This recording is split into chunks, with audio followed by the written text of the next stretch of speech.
Kaya hindi totoo na I am being defensive. 'Di ba? Ang masakit, patalikod niya kaming sinasaksak. Ito ang patutsada ni Senator Nancy Binay sa isang kapwa-senador na anya ay nagkakalat ng mga kasinungalingan ukol sa kanya at sa itinatayong bagong Senate building sa Fort Bonifacio, Taguig City. Marami rin naman tayong kaibigan na colleagues ko sa Senate.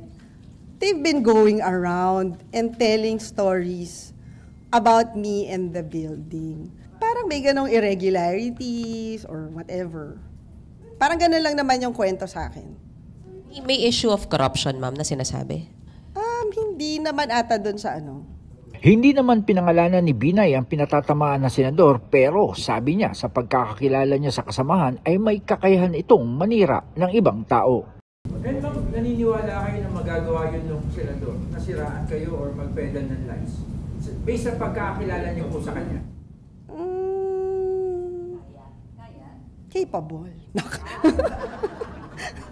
Ma'am, hindi ba dapat names dahil lahat pagsususpensya na natin?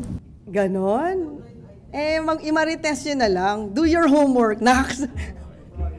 Matatandaang nakatakdang magsagawa ng pagdinig ang Senate Committee on Accounts kaugnay ng new Senate building.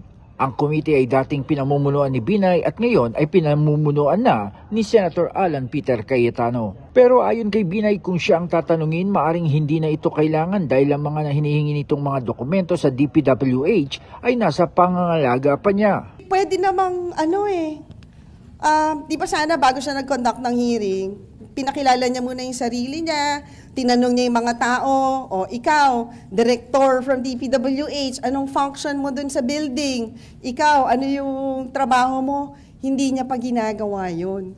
So, going back to my experience nung kailan ba nag-umpisa yun? Mga 2015? Na ginamit niya yung hearing sa Senado dahil dyan sa Makati-Taguig issue. Ang tinutukoy ni Binay na issue ay ang pag-iimbestiga ng Senate Blue Ribbon Committee noong 2014 hanggang 2015 sa kanyang ama, si dating Vice President Jojo Binay at sa kanyang kapatid na si dating Makati City Mayor Junjun Binay ukol sa mga di umano'y overpriced Makati LGU buildings. At ngayon, anya, may issue muli sa pagitan ng Makati City at Taguig City ukol naman sa teritoryo at may gusali muli na sangkot. Ito bang building nagagamit lang kasi meron kaming political issue, 'di ba? Which nakakalungkot. Nung una ayoko maniwala Pero habang tumatagal parang doon tumutumbok na nagagamit lang yung Senate building for his issue, 'di ba? Ayon kay Binay, matapos niyang bitawan ng Committee on Accounts, nalaman niya na hindi na rin siya binilang na miyembro ng komite kaya't maaring panoorin na lamang niya ang pagdinig. John Scotia, Radyo Inquirer Online, Bayan nagtatanong, mamaya nag-uusisa.